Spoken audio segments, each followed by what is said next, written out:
जय श्री महाकाल सभी स्टूडेंट्स को। मैं राजेंद्र सिंह नागर एक्सीलेंस ट्यूटोरियल उज्जैन के इस यूट्यूब चैनल पर पार्ट 6 में आप सभी का एक बार फिर से स्वागत करता हूं। तो हम लोगों ने दोस्तों प्रेजेंट कंटिन्यूअस तक कंप्लीट कर लिया था। Now it's time to study about present perfect tense. इस प्रेजेंट परफेक्ट टेंस में हम लोग पढ़ेंगे कि काम हो तो चुका है लेकिन उसका असर अभी भी बाकी है। इसमें क्या होता है कि देखिए, दो तरीके से घटनाएं घटती है। यदि मान लीजिए कि एक घटना घट गई और उसका वर्तमान से संबंध नहीं है तो वो घटना तो चली जाएगी पास्ट में। कोई काम हुआ था और वो खत्म, उसका असर वहीं पे खत्म। लेकिन प्रेजेंट परफेक्ट टेंस में क्या होता है दोस्तों कि कोई घटना घट तो गई है लेकिन हमने उसे वर्तमान से अभी भी जोड़ के रखा है, उसका असर अभी भी वर्तमान में है।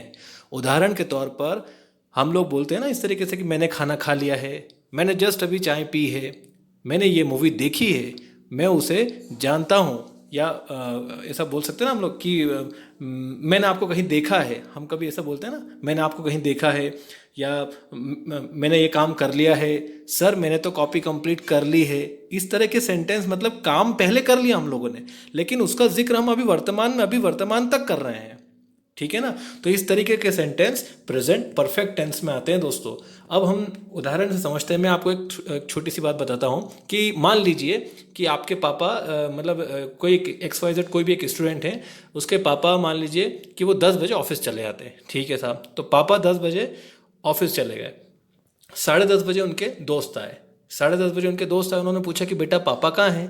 तो बेटे ने कहा कि अंकल पापा तो ऑफिस गए हैं। क्या कहा कि पापा तो ऑफिस गए हैं। अगर वो है नहीं बोलेगा तो फिर क्या बोलेगा भाई? अगर ये जवाब नहीं देगा तो उसकी जगह ये बोल सकता है कि अंकल पापा तो ऑफिस गए थे। तो अगर वो ऐसा बोलेगा तो अंकल फिर पूछ लेंगे तो फिर अभी कहाँ है। ठीक है ना। तो हम जवाब के तौर पर क्या देते हैं कि अंकल पापा तो ऑफिस गए हैं। देखिए, ऑफिस जाने का काम, ऑफिस जाने की घटना भले ही 10 बजे हो गई हो लेकिन उसका असर तो 10:30 बजे तक है। मतलब कहने का ये है कि जैसे उदाहरण के तौर पर अगर मान लीजिए कि पापा 4 बजे तक भी, अगर मान लीजिए 4 बजे फिर अंकल आए, उन्होंने पूछा बेटा पापा, तो बच्चे ने कहा कि पापा तो ऑफिस गए हैं। मतलब कि उसका असर तो 4 बजे तक है। उसका असर तब तक रहेगा जब तक पापा के द्वारा की गई उस घटना को, कौन सी घटना, वो जो 10 बजे ऑफिस जाने की उस घटना को, मतलब जब तक उसका वर्तमान से संबंध रहेगा तब तक वो प्रेजेंट परफेक्ट के अंतर्गत रहेगी। और उस घटना का संबंध अगर हम वर्तमान से खत्म कर देंगे तो वो पास्ट इंडेफिनाइट में चली जाएगी, सामान्य पास्ट में चली जाएगी। आपने रात में कॉपी कंप्लीट करी, अगले दिन सुबह मैम ने पूछा कि आपने कॉपी कंप्लीट, तो आपने बोला हाँ मैडम मैंने होमवर्क कर लिया है या मैंने कॉपी कंप्लीट कर ली है। इसका मतलब मैं कर चुका हूँ। काम भले ही आपने एक रात पहले किया लेकिन उसका असर तो अभी भी है ना, सुबह तक है भाई। समझ में आ रही कि नहीं आ रही बात? तो ये सारी चीज़ें जो है वो प्रेजेंट परफेक्ट टेंस में आएगी दोस्तों। इसमें क्या होता है, हेल्पिंग वर्ब सहायक क्रिया के तौर पर हम लोग हैज़ और हैव का यूज़ करते हैं। ही, शी, इट, नेम सिंगुलर या एक वचनकर्ता के साथ में हम लोग हैज़ लगाएंगे, और आई, वी, यू, दे और प्लूरल सब्जेक्ट के साथ में हम लोग हैव लगाएंगे। इसमें क्या करते हैं दोस्तों, याद रखना, एक शॉर्ट ट्रिक बता रहा हूं कि तीसरे नंबर का टेंस है तो वर्ब की तीसरी फॉर्म आएगी, थर्ड टेंस थर्ड फॉर्म। ठीक है। हैज हैव के साथ में हमेशा वर्ब की कौन सी फॉर्म आएगी, थर्ड फॉर्म आएगी। पास्ट परफेक्ट में भी थर्ड फॉर्म, फ्यूचर परफेक्ट में भी थर्ड फॉर्म। परफेक्ट का मतलब ये हुआ है, मान के चलिए कि काम हो गया, और प्रेजेंट का मतलब कि वर्तमान में, है ना, कि मतलब काम भी हो गया और उसका असर भी है। आ गई बात समझ में? एक और उदाहरण देता हूं। मान लीजिए कि मैंने 11 बजे खाना खा लिया और 1 बजे तक मेरे बाकी के स्टाफ ने 1 बजे टिफिन खोला और उन्होंने कहा कि सर आप भी आ जाइए, नागर सर आप भी हमारे साथ में खाना खा लीजिए। तो मैंने क्या कहा, नहीं नहीं मैम मैंने तो खाना खा लिया है। अब मैंने 1 बजे तक उनको ऐसा क्यों कहा? क्योंकि 11 बजे खाए गए उस खाने का असर 1 बजे तक है। मतलब मुझे भूख नहीं लगी है। समझ में आ रही है आपको बात? उस 11 बजे की घटना का असर 1 बजे तक है। और कब तक रहेगा? जब तक कि मुझे वापस दोबारा भूख ना लग जाए। दोबारा भूख लगी मतलब कि उस 11 बजे वाले खाने का असर खत्म हो गया, जब भी तो दोबारा भूख लगेगी। तो ध्यान रखना कि जब तक किए हुए काम का असर है तब तक प्रेजेंट परफेक्ट है, और अगर किए हुए काम का असर खत्म हो गया तो वो घटना सामान्य पास्ट में चली जाएगी। आ गई बात समझ में? आप लोग मान लीजिए घर के आप ड्राइंग रूम में से गुजरते हैं और टीवी पर मूवी आ रही है, सूर्यवंशम मूवी आ रही है और वो हीरा ठाकुर जो है वो खीर खाने ही वाले हैं और आप लोग अरे यार ये मूवी तो मैंने देखी है। उस मूवी का वो सीन देखते ही आपको याद आ जाएगा कि यार ये मूवी तो मैंने देखी है। इसका मतलब ये है कि उस मूवी को देखने का काम आपके द्वारा पहले किया जा चुका है, लेकिन उसका असर अभी भी आपके जहन में है। अरे यार ताजमहल तो मैं घुमा हूं, मैं दिल्ली गया हूं। दिल्ली आप 10 साल पहले गए थे, लेकिन उसका असर तो अभी भी है ना, उसकी यादें तो अभी भी आपके माइंड में। आप ताजमहल घूमे, भले ही आप बचपन में घूमे हो ताजमहल, लेकिन उसका असर, उसकी स्मृतियां, वो चीज़ें तो आज को आपको आज भी याद है। उसकी जैसे ताजमहल की बात निकलेगी आप तुरंत एकदम एक्टिव हो जाओगे। तो ध्यान रखना दोस्तों, किसी घटित घटना का असर अगर वर्तमान तक है, वो घटना अगर वर्तमान से जुड़ी हुई है, तो वो प्रेजेंट परफेक्ट टेंस में आएगी। सारा खेल है दोस्तों समझाने का, समझने का। आ गई बात समझ में? आप लोगों को समझना जरूरी है कि समझ में जब तक नहीं आएगा ना, बेसिक क्लियर कॉन्सेप्ट पूरे क्लियर नहीं होंगे ना, आगे पढ़ने से ये फॉर्मेट वॉर्मेट सब चीज़ें बकवास है दोस्तों। जब तक आपका लॉजिकली आपका पूरा माइंड क्लियर नहीं हो जाएगा, एकदम पानी की तरह चीज़ें साफ होनी चाहिए। मुझे आप लोगों को कोई रटाना वटाना नहीं है। मुझे कोई आपको कोई बहुत स्टाइलिश वीडियो बनाकर कोई ऐसा फेम क्रिएट नहीं करना है या कुछ ऐसा वैसा वैसा कुछ माहौल नहीं बनाना है। मेरा मतलब सिर्फ इतना सा है कि मेरे द्वारा बोले गए शब्द आपके जहन में उतर जाने चाहिए और आप एकदम यूं बोलना चाहिए कि हाँ सर बिल्कुल सही बात है, बस। तो इसमें हम क्या करेंगे दोस्तों, याद रखना कि प्रेजेंट परफेक्ट टेंस में हैज हैव लगाया और वर्ब की थर्ड फॉर्म लगा दी। ये हो गया। राम स्कूल गया है, इसका मतलब यह है कि राम स्कूल जा चुका है। अब इसमें आपको दोस्तों फील करना पड़ेगा। मैंने पहले भी कहा था कि इंग्लिश जो है वो कैसी लैंग्वेज है, आपको फील करने वाली लैंग्वेज है। उसका आपको महसूस करना पड़ेगा, उसका अनुभव करना पड़ेगा। मैंने खाना खा लिया है, पापा ऑफिस गए हैं, मम्मी ने खाना बना दिया है, मेरी शादी हो गई है। अब शादी होने का काम तो 4 साल पहले हो गया, मान लीजिए किसी की शादी 4 साल पहले हो गई, लेकिन उसका असर तो अभी भी है ना।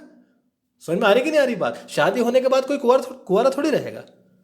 बात समझ में आई? तो इस तरीके के केस में हम लोग प्रेजेंट परफेक्ट टेंस का यूज करते हैं, ठीक है।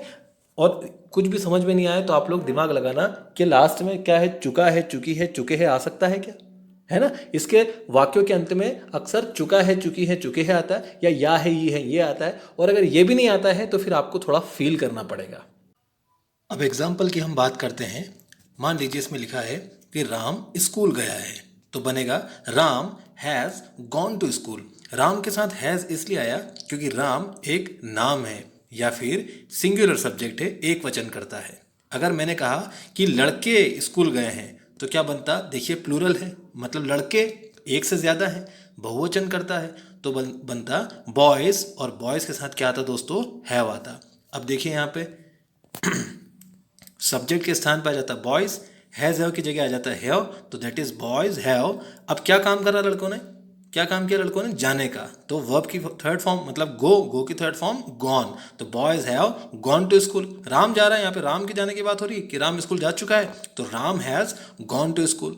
अगर शी होता तो she has gone to school, है ना। पापा होता तो पापा हैज़ गॉन टू ऑफिस। मम्मी होता तो मम्मी हैज़ कुक्ड फूड, मम्मी ने खाना बना लिया है ना। मैंने मैच देखा है, आई हैव सीन, ठीक है ना। आई हैव सीन या I have watched the match. आ गई बात समझ में? सीन तो नहीं बोलेंगे, हम वॉच का यूज करेंगे, आई हैव वॉच्ड द मैच, है ना। चलिए, नेगेटिव सेंटेंस में कुछ भी नहीं है दोस्तों। हैज हैव के साथ में सब्जेक्ट के बाद में, इसमें सॉरी नेगेटिव में सब्जेक्ट के बाद में हैज हैव के बाद में नॉट लगा देंगे और वर्ब की थर्ड फॉर्म। राम स्कूल नहीं गया है, Ram has not gone to school, ठीक है ना। मैंने पैसे जमा नहीं किए हैं, आई हैव नॉट पेड या I have not submitted the money, इस तरीके से हम बोल सकते हैं, है ना। मैंने बिल नहीं भरा है, I have not paid the bill, ये बोल सकते हैं हम। अब जब मुझे क्वेश्चन पूछना है तो याद रखना दोस्तों, हैज हैव आगे आ जाएगा, उसके बाद में सब्जेक्ट। तो क्या बनेगा ये, क्या राम स्कूल नहीं गया है, सॉरी क्या राम स्कूल गया है, तो has Ram gone to school, ठीक है ना। ये बनेगा इसका, has Ram gone to school. जब मुझे इसका इंटरनेगेटिव बनाना है तो ये बनेगा has Ram not gone to school, subject के बाद में नॉट लगा देना और हैज़ हैव तो आगे आएगा ही सही। तो ये हमारा प्रेजेंट परफेक्ट टेंस कंप्लीट हो गया दोस्तों। ध्यान रखना, इसमें कुछ भी नहीं करना, आपको फील करना है। बहुत ही सिंपल है, लेकिन आपको इसकी प्रैक्टिस की काफ़ी ज़रूरत है। आप लोग ईमानदारी से अगर मेहनत करोगे, ईमानदारी से अगर आप प्रैक्टिस करोगे, तो यकीन मानिए आप बहुत जल्दी ही इन बेसिक्स को बहुत अच्छे से पकड़ इनके ऊपर आप कर लेंगे। वीडियो को आप लोग एक बार नहीं बार बार देखें, और अगर आप लोग बार बार नहीं देखना चाहते तो एक ही बार इस तरीके से देखें कि उसका व्यवस्थित नोट्स आप लोग बना लें और उस नोट्स को आप बार बार पढ़ें। कहने का मतलब ये है कि आपको बार बार निरंतर लगातार इसके लिए इसके पीछे आपको मेहनत करना पड़ेगी, पीछे पड़ना पड़ेगा। क्योंकि मैं नहीं चाहता कि किसी चीज़ को आपको 2 साल बाद फिर से नए सिरे से शुरू करो आप, फिर 3 साल बाद फिर आप तैयारी करने लगे तो फिर शुरू करो आप। एक ही बार हम लोगों को पढ़ना है और कंठस्थ हम लोगों को याद हो जानी चीज़ें, वो चीज़ें, और हमारे अंदर वो चीज़ें उतारना है हमको। और मैंने आपको कहा कि फेसबुक, व्हाट्सएप, जहाँ आपको ठीक लगे आप लोग हल्का फुल्का बात करो, अपने दोस्तों के साथ कमेंट करो, चैट करो, और हल्की फुल्की इंग्लिश का यूज़ करना आप लोग स्टार्ट कर दो अभी से। दोस्तों के साथ शर्म भी नहीं आएगी आप लोगों को, और दोस्त आपको आपकी गलती बता भी देंगे। तो ये सब चीज़ें आप लोगों को करना है, और सप्ताह में एक दिन कम से कम टाइम्स ऑफ इंडिया न्यूज़पेपर आप लोगों को पढ़ना है। और इस वीडियो को ज़्यादा से ज़्यादा आप लोग प्लीज़ लाइक करें, शेयर करें, सब्सक्राइब करें, इतना काम आप लोग कर देना। तब तक के लिए सभी दोस्तों को जय श्री महाकाल।